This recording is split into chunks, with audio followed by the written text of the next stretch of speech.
سلام دوستان عزیز، شما برنامه اخباری آزادی را در پخش مستقیم تماشا دارید. امروز 12 فوریه است و این موضوعها را به بررسی گرفته ایم.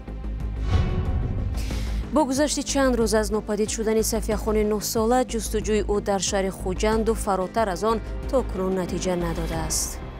یاردامچا هم شهر و حق هم خیشتوارو همه جا گیدو کنار شهر و ولایت گفتند. با وجود نگرانی جامعه بین‌المللی، نخست وزیر اسرائیل گفت از نیتش برای عملیات زمینی در شهر رفح دست نمی‌کشد. و در حالی که مقامات تاجیک اصرار می‌ورزند قانونگذاری پوشیدن روسری را منع نکرده است، بعضی بانوان حرف دیگر می‌گویند. تکستیل و گفتن که تغییر لباس از همین سطر دست کشید، بعداً بیایید کار کنید. مقامات انتظامی ولایت سوخت و گروهی از اختیاریان 5 روز باز نمی‌توانند یک نورس گم شده را پیدا کنند. با باور والدین صفیه‌خان رحمت و دخترچه 9 ساله آنها در دریای سیر غرق شده است، ولی نجات بخشان کمیته حالت‌های فوق‌العاده میگویند تا سرحد ازبکستان از او نشانه نیافتند. با این وجود فرضیه‌های ناپدیدشوی صفیه‌خان زیاد است و تقدیر دختر نابالغ پیوندانش را نگران کرده است. فرزان محمدی از محل حادثه گزارش می‌دهد. آخرین ثبت‌های دوربین‌های نظارتی صفیه‌خان رحمت و 9 ساله را در کوچه به نام رحمان نبی شهر خوجند نشان داده است. در این کوچه حولی این نورس قرار دارد و از روبروی خانهشان دریای سیر می‌گذرد. اعظمخان رحمتوف پدر دخترچه ناپدید شده میگوید از روی تماشای به تکرار نوار به خلاصه آمدند که دخترش به دریا رفته است. ما از کامری همسایه نوآوردان دیدیم که دو دختر میفرد، یک دختر میبرد. مابین 31 مینوت دخترچه برانده میرد، لیکن فرزند ما نمیبرد. یعنی فرزند ما دنیا آمد غرق شده. پنجم روز است که غواصان ساعتها در درون دریای سیر جستجو را ادامه میدهند، اما هنوز نشانی را هم از صفیه‌خان رحمت و نیافتند. حالا حدود 10 کارمند کمیته حالت‌های فوق‌العاده با شمول غواصان به جستجوی نورس 9 ساله مشغولند. مسئولان این نهاد میگویند سردی هوا کار آنها را مشکل‌تر کرده است. در فصل تابستان باشد همون جسد تیز روی آب میبرد. در فصل زمستان کمتر دیرتر است برای روی آب آمدنش. همون هم در آن صورتی که اگر در زیر آب در یگان چی پوشاکش یا یگان چی با در نمونده باشد جسد.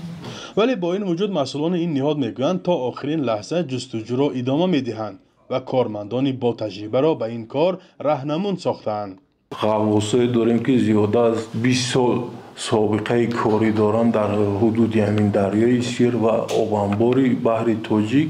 یگان مشکلی برای نجات دهنده ها برای کافتن و برای گذراندن کارهای کافتکاری یگان مشکلی هم نیست است.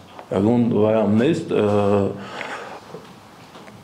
نارسایی هم نیست، لیکن برای دقیق کردن و معین کردن در حقیقت همون دخترچه هیچ دیدگی هم نیست.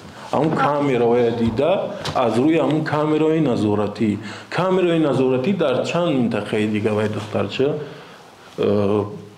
فرامدگی.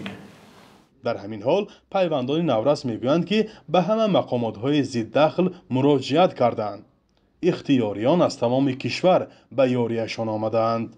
هم جای شهر به والانتیرو یاردامچا هم شهر و حق هم خیشتوارو همه جا گیدو کنار شهر و ولایت گفتند. تا گفوروف چیکالاس قایرقوم جایی که خیلبت جایی که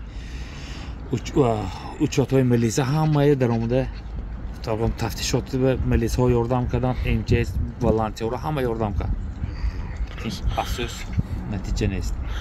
به دریا رفتن ساکنان حادثه نو نیست. تنها در سال 2023 55 حالت غرق شوی به قید گرفته شده است که از این 10 حالتش با قصد خودکشی صورت گرفته است. 30 حالتش در نتیجه در جایهای منع شده آب بازی کردن ساکنان رخ داده است. 19 نفرشان نابالغ بودند. از اینها 4 جسد را دریافت نکردند. در همین حال فرضیه و گمانهای ساکنان شهر خوجند برای به طور مرموز گم شدن صفیه‌خان رحمت و گوناگون است. والدین او از جامعه شهروندی و مقامات تقاضا دارند که در این مسئله بی‌طرف نباشند. شما هم اگر کاربران رادیوی آزادی درباره این نورس معلوماتی دارید لطفاً در زیر این گزارش نویسید یا به پلیس محلی زیستان خبر دهید. گزارش فرزان محمدی بود و برنامه را ادامه میدیم. رئیس کمیته دینی تاجیکستان میگوید قانونگذاری پوشیدن هیچ گونه لباس از جمله روسری را برای زنان منع نکرده است، اما بعضی بانوان شکایت دارند که سطرپوشی یک مانع در راه پیدا کردن جای کار شده است. مقامات تاجیکستان سالهاست از سطرپوشی بانوان انتقاد کرده آن را فرهنگ بیگانه میدونند، اما حال وضع چگونه است در گزارش مراجعه بیوسفی و شهلای عبدالله میبینیم. شیوه لباسپوشی زنان در جامعه تاجیکستان: یکی سطر می پوشد اما جای کار نمی یابد، دیگری رویمال ندارد و در کوچه گپ‌های تحقیرآمیز می شنود. حنیفه رحمانووا 10 سال است که سطر می پوشد. پیشتر در مکتب و حکومت محلی کار می کرد و به گفته خودش یک رویمال خرد داشت، اما پوشیدن سطر برایش مانع ایجاد کرده است. اصلا کار می‌خواستم کردن، منم مثلا تکستیل و گفتن که تغییر لباس از همین سطر دست کشید بعداً بیایید کار کنید. این یک 3-4 سال گذشت. همین گپ بود. اراده لباس اروپایی را میپسندد. مشکلی او با این لباس از سطر پوشان فرق میکند. دختر زیب رومال دارم، اگر رومال پوش می‌کنم. شما با چه قبول میکنید؟ گوشم نمیکنم. مسئله لباس زنان در نشست کمیته دین هم صدا داد. مسئله پوشیدن یا نپوشیدن روسری در نگاه سند معیاری حقوقی ما درج نگردیده است و این چه تشکیلات یا مؤسسه ترتیبات داخلی خودشون رو خیلی جاری نمایند، آنها تصمیم گرفته میتوانند. هرچند سطر رسما منع نشده است، تا سال 2020 مقامات تاجیک ضد چنین لباس زنان ریدهای زیاد گذراندند. مقامات این کار خود را پیشگیری از پوشیدن لباس بیگانه گفتند، ولی قشر محافظه‌کار جامعه آن را اسلام ستیزی معنی داد کردند. در پی انتقاد حامیان حقوق چنین رید و سنجش ها کمتر شدند.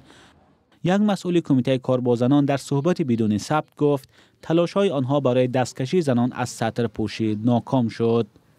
هیچ تحقیقات مستقلانه درباره شیوه لباسپوشی زنان در تاجیکستان انجام نشده است، اما مشاهده در خیابان‌های دوشنبه کافی است دیده شود که سطرداران کم نیستند. خیلی زنان خودشون سطر کنن، رومال بندن گنده نه چی نقضی داره؟ چی نقضی دارم؟ با حیا میشن. اما برخی میگویند سطر نباید چینک آداب زن باشد، چون به گفته این همصحبت ما گاه‌ها زنان مجبورند که از پوشیدن روسری خودداری کنند. اسلام دور نیستیم. ممکن که من هم اگر کارگر نمی بودم، کارگری دولت که هر خیل مانع‌ها هست برای ممکن که من هم میپوشیدم. با این همه شیوه لباسپوشی باعث نمی شود که دختران و زنان میان هم دعوا کنند، به مانند این دو دوگانه که یکی سطر دارد دیگری نه.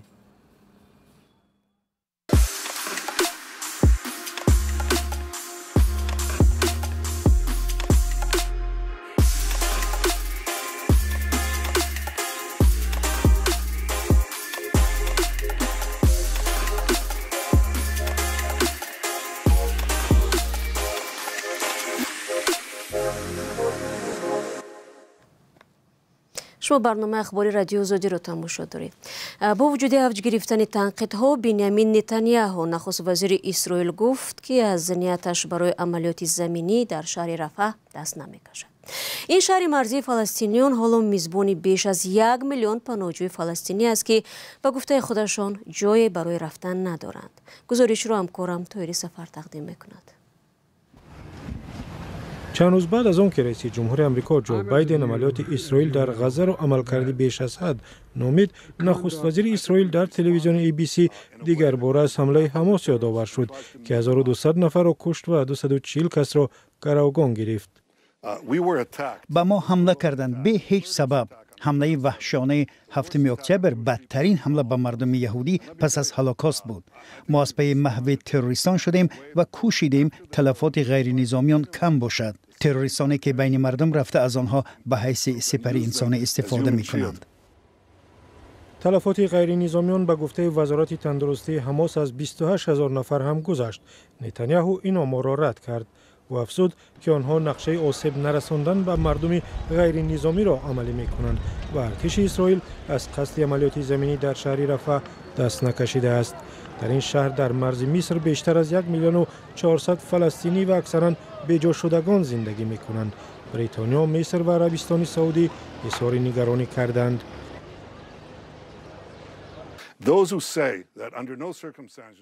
آنهایی که میگویند تحت هیچ شرایطی نباید وارد رفح شویم، میگویند جنگ را بازید.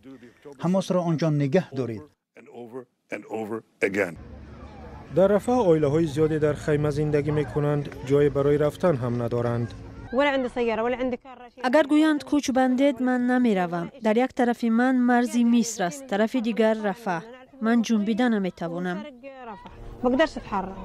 این زمان در تل آویو تظاهرگران میخواهند گروگانان از دست حماس آزاد کرده شوند. روز شنبه شاهراهی ایالان را بستند. ما آمدیم بگوییم که از این همه بیزار شدیم. ما میدانیم که تمام مردم با ماست، ولی احساس میکنیم حکومت با ما نیست. وقت میگذرد. از نتانیاهو پرسیدند که آیا همه 132 گروگان زنده هستند؟ با فکر من ما به قدر کافی تلاش داریم. ما سخت میکوشیم آنهایی را که زنده هستند برگردانیم و صمیمانه میگویم جسدهای مرده ها را هم. بنیامین نتانیاهو ادعا کرد که فشار به حماس یک عامل اصلی رهایی 110 گروگان بود و افزود پیروزی در دسترس است. برمیگردیم به تاجیکستان. در حالی که تاجیکستان رشد صنعت را یکی از هدفهای اساسی خود می‌داند، صدها کارخانه از کار مانده و یا دخل و خرجشان به صفر برابر شده است. وزیر صنعت کشور هفته گذشته ضمن نشست خبری گفت در یک سال گذشته 426 کارخانه گزارش دادند که هیچ درآمدی نداشتند. بعضی از کارشناسان در مطلب همکارانمان ارشاد سلیمانی و امیر ایسویف مانع‌هایی را نام بردند که سببی از کار ماندن کارخانه ها می شود. شیرعلی کبیر سبب‌های از فعالیت ماندن کارخانه ها را با پایان رسیدن مهلت اجازتنامه نداشتن پول و نبودن سپارش وابسته دانست. همزمان بعضی از کارخانه ها را متهم کرد که دخل و خرج خود را پنهان نمودند، اما از کسی نام نگرفت. بعضی از اقتصاددان ها دلیل های دیگر را پیش آوردند. یکمش نورسویی انرژتیکی است. دوم سببش این سیاست فیسکالی، فشار بلندی اندازبندی، یعنی که کارخانه را مجبور می‌کنه اندازه زمین سپرد، اندازه درآمد سپرد و غیره و غیره. اندازها یک چند نمود اندازها است سپرد. اقتصاددان عامل دیگری از فعالیت ماندن کارخانه ها را هدف‌های تبلیغاتی و آماری دانست. هست از کارخانه‌های دوزندگی وجود دارد که رسما به افتتاح سپرده شدند، لیکن وقتی که هنگام کارمندان برای کار کردن به آنجا میروند هوسمند میشن که در آنجا کار کنند، میبینند که اون یک بینای خشک خالی است یا اون کارمند نیست. وزیر صنعت تاجیکستان در صحبت‌هایش به این مشکل هیچ اشاره نکرد. برعکس تاثیر کارخانه‌های از کار افتاده را بر رشد صنعت ناچیز دانست.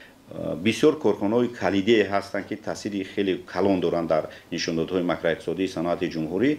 اونها را ما کوشش کرده هستیم که فعالیتشون را با ثمر کنیم. این در حالی است که بعضی از کارخانه‌های بزرگ به مثل شرکت آلومینی تاجیک و تالکاگولد در سال 2023 نقشه اسپاردن مالیات انداز را با ارزش میلیون‌ها سامانی اجرا نکردند. تاجیکستان صنعتی کردن را یک از 4 هدف استراتژیکی اعلام کرده است، اما این نگرانی وجود دارد که بعضی ساحات برای رسیدن به این هدف موافق نیست.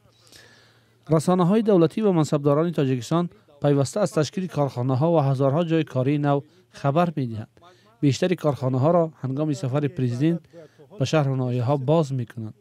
یک تحقیقات رادیو آزادی اثبات کرده بود که بعضی از این کارخانه‌ها پس از رفتن پرزیدنت از فعالیت ماندند. دوستان عزیز، با همین مطلب برنامه امروزی اخباری آزادی رو خلاصه میکنیم. تشکر از یکایک شما که این 15 دقیقه با ما بودید و چون همیشه شما میتوانید خبر از این بیشتر رو در وبسایتمان azadi.org دسترس نمایید. همچنین توری میگوییم صفحه های رادیو آزادی در فیسبوک و اینستاگرام و تیک تاک و ادناکلاسنیکی در خدمت شما دوستان مهربان است. اگر خبر و یا عکس و نواری دارید برایمان فرستید. فردا شما رو در برنامه‌هایمان منتظر خواهیم بود. خود را احتیاط کنید و خدا نگهدارت.